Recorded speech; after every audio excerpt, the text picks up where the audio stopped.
Welcome guys, and a couple of things I'd like to talk about today.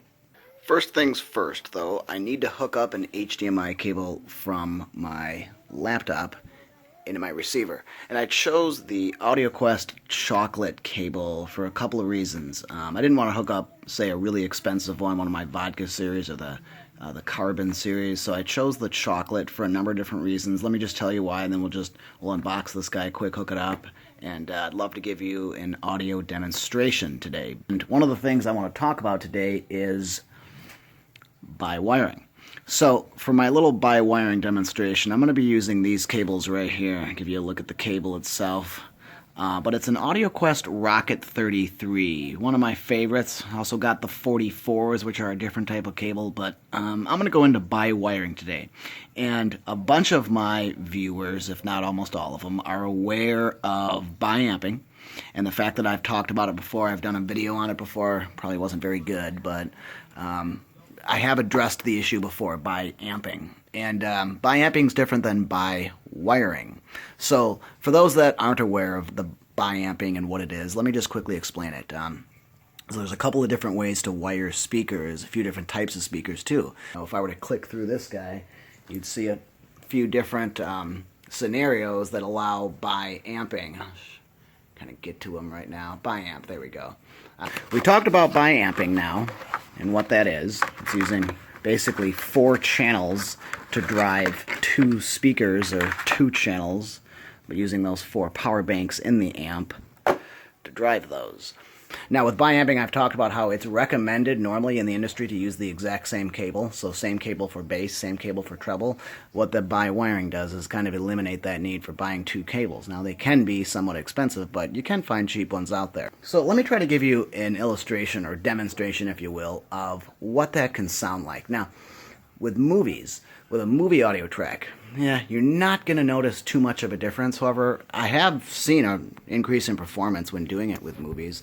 But the real way for me to try to illustrate to you guys is going to try to be with some music or audio. That's why we're going to use my laptop to do this. So, alright, so we got our CD port I'm going to be using in my Marantz all hooked up to the chocolate cable right now. And just pop this guy off. Very nice looking. And plug him on in to the laptop. Keep in mind, they are directional as well.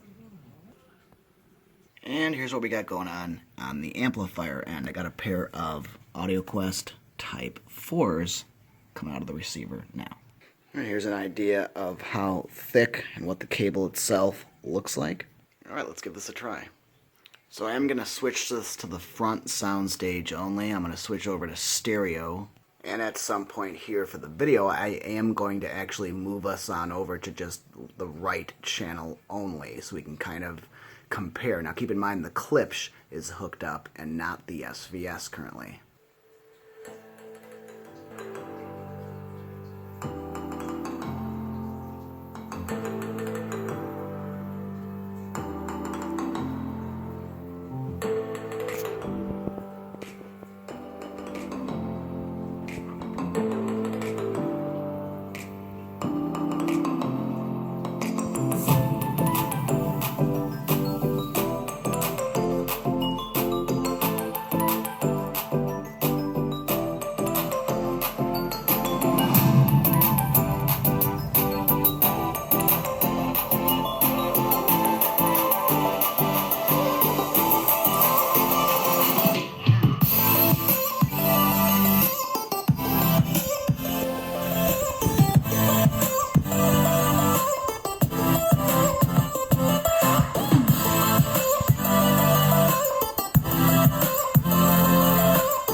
And now it's time to remove these small annoying jumpers. Alright, so obviously if you're going with banana plugs, you're going to want to tighten these guys down after you've removed these little jumpers. And now we're going to go with the Rocket 33s from Audioquest. And both of them connected. Oh, that's looking pretty good.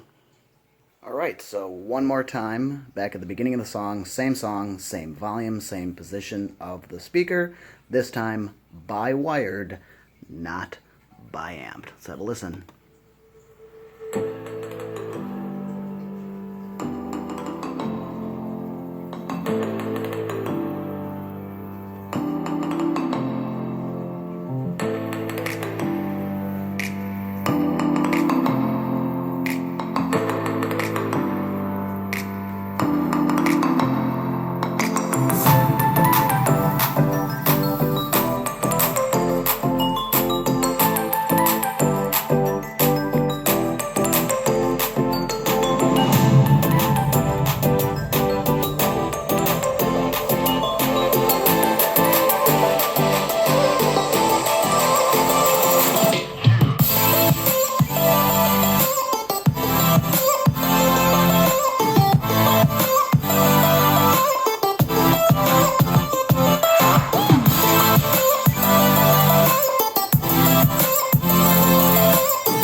Alright, so I'm not sure if you guys heard it or not. I can tell you that I heard a difference. I didn't affect the volume in either of the songs that I played. However, first one was not by-wired, and the second one was by-wired. Keep in mind, this is not by-amping, but this is supposed to give you a little bit more bass extension, supposed to tighten up the treble, give it a little bit more dynamic, but more importantly, separate the two. Let me know if you heard a difference. Let me know if you thought it improved quality. Some of you might think that it just kept the quality at the exact same point that it was before we switched the wires. Maybe the cabling itself made a difference. Let me know what you think. Maybe some cheap Amazon speaker cable versus these Rocket 33s can improve quality. It's all up to you. So let me know, decide what you think, and I'd appreciate hearing in the comments section on if you thought the second time I played the song it improved the quality. Maybe you thought it didn't improve the quality at all and it was better single-wired. So here's the song that I was playing for you guys. You can play that back on your own speakers and maybe try it just to get an idea of what these sounded like exactly. I know it's going to be a difficult illustration or representation through YouTube, through my recording equipment and whatnot, to give you a true idea of how this really does sound.